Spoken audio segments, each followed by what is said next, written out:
The Codex of Elohim, the path from man to God, and if since always you were God but without being aware of it, well, that's exactly what Nikola Tesla let himself imply when he said, if you want to discover the secrets of the universe, think in terms of energy, frequency, and vibration. And for more than a century, quantum physics has precisely proven all of this, because it reveals that, in fact, reality only solidifies at the moment when it is observed. And so, in plain terms, all possibilities exist at the same time in the form of vibration until consciousness chooses a path. This is what we call the collapse of the wave function. And more recently, a theory as brilliant as it is little known has come to light. The CTMU, developed by Christopher Langan, asserting that reality is a self-simulation of consciousness and that the universe does not surround you, it passes through you, and it is your frequency that shapes it.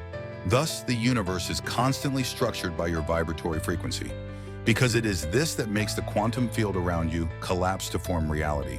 God is therefore the unified frequency, the one in which your mind vibrates in unison with the universe, which allows you to collapse the wave packet at will and thus literally create reality at will. But then, how can one manage to vibrate at this frequency? Well, that is precisely what we are going to discover through the book, The Codex of Elohim, which reveals in precise detail the path of man to God. I advise you to watch the video until the end and take notes, because this video is literally the key to your existence. So, to begin properly, we must understand one fundamental thing. What is consciousness? Because, in fact, everything starts from there. The Codex of Elohim says it clearly. Just like the Kabbalah, the all is spirit, the universe is mental. That is to say, consciousness is not just a brain phenomenon or a passing thought. It is the expression of spirit. It is spirit itself in action. And so, if everything is spirit, it means that everything you see, your body, what we call matter, objects, thoughts, everything is only a form that spirit takes. But here's the key point. It is only when you are fully aware of this that you know you are that spirit, that you enter into what is called God's frequency. Because God is not a separate entity up above. God is the ultimate state of consciousness, spirit knowing itself. And that is exactly what the Codex of Elohim says. Consciousness is the moment when man becomes aware of everything. The moment when he knows he is spirit and that he fills infinite space consciously, not just in theory, but in his own experience. This is what is called unity. Quantum physics confirms this as well.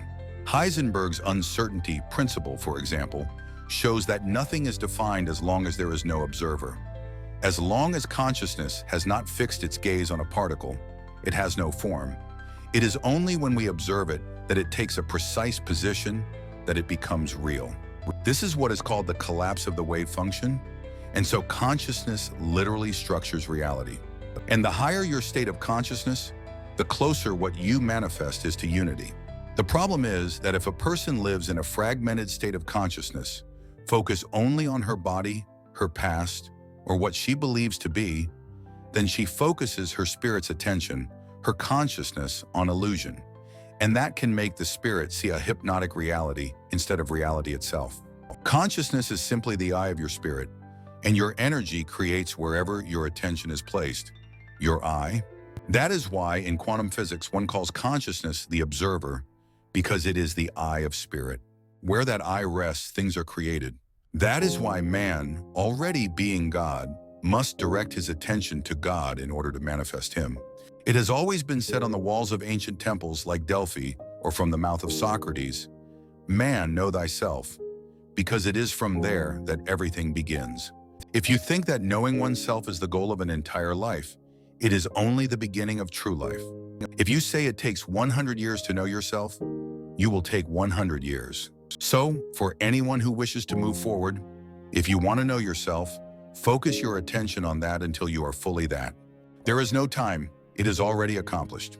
Thus, knowing oneself represents the moment when you know you are spirit.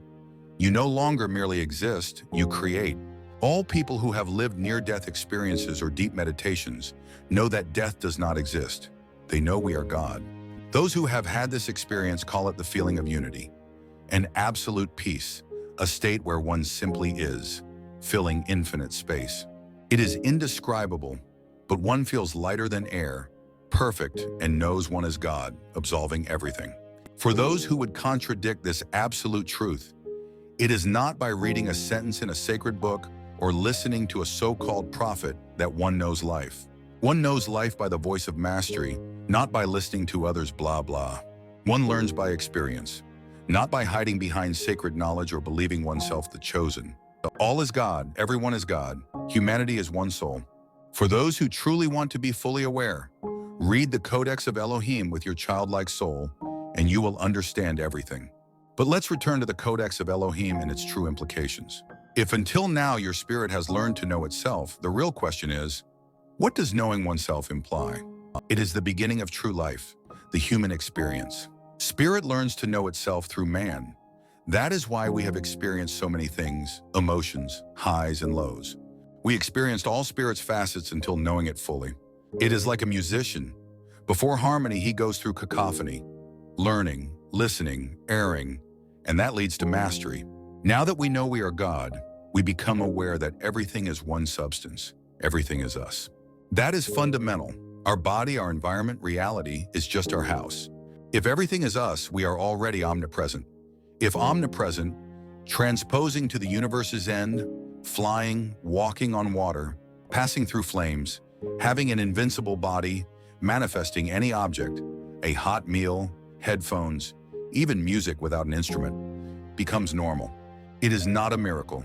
It is the natural state of one conscious of who they are. If this seems crazy, observe how humanity has always functioned. Fire has always been there. But one day a man understood how to create, use, and master it, and everything changed. He learned to spark it, maintain it, transmit it. Centuries later, matches, then lighters. Now lighting a fire is trivial, yet it was once a miracle. Then electricity, always present in air, lightning, bodies. But it took a man to understand, capture, master it, and from there everything changed.